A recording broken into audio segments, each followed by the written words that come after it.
Hello, my name is Dr. Jeffrey Archibald, and I practice restorative and preventative dentistry at Twin Cities Sedation in Forest Lake, Minnesota.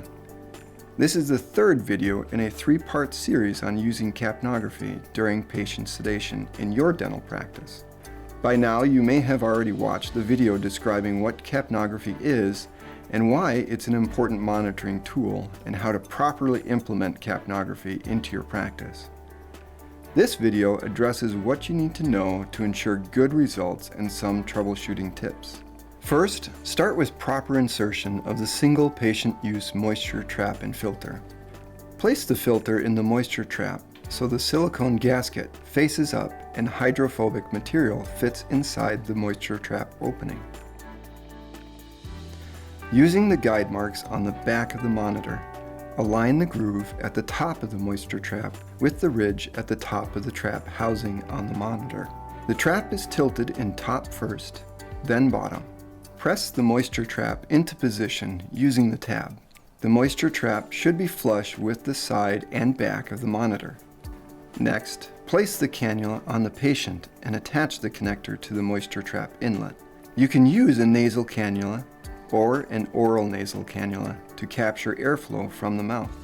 Some cannulas deliver oxygen at the same time they sample CO2. Take a baseline reading of the patient's end tidal CO2 and respiration rate before applying a nasal hood. Flow from the nasal hood can affect the CO2 reading due to turbulent flow inside the nasal hood. Check the patient's readings again. Always ensure that audible alarms are set appropriately to alert you in the event of a respiratory problem. The monitor will always alarm in 25 seconds if the patient stops breathing.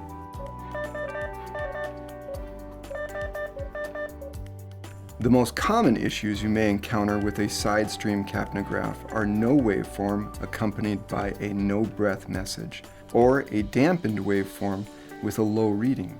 This indicates the CO2 from the patient is being diluted or the patient has stopped breathing. Here are some troubleshooting tips if the waveform is poor or absent.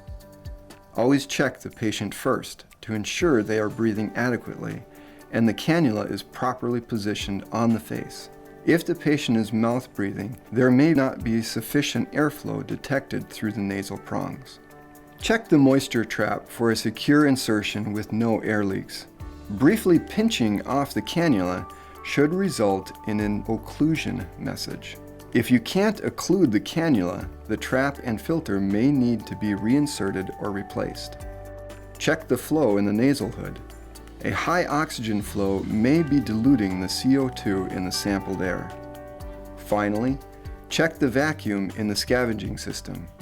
A high vacuum can oppose the pump in the monitor and reduce the CO2 in the sampled air. Capnography can be an essential monitor for patient safety during moderate sedation and can provide the earliest indicator of an adverse breathing event. By incorporating capnography into your protocol, you will be meeting the new ADA recommended guidelines and making sedation dentistry safer for your patients.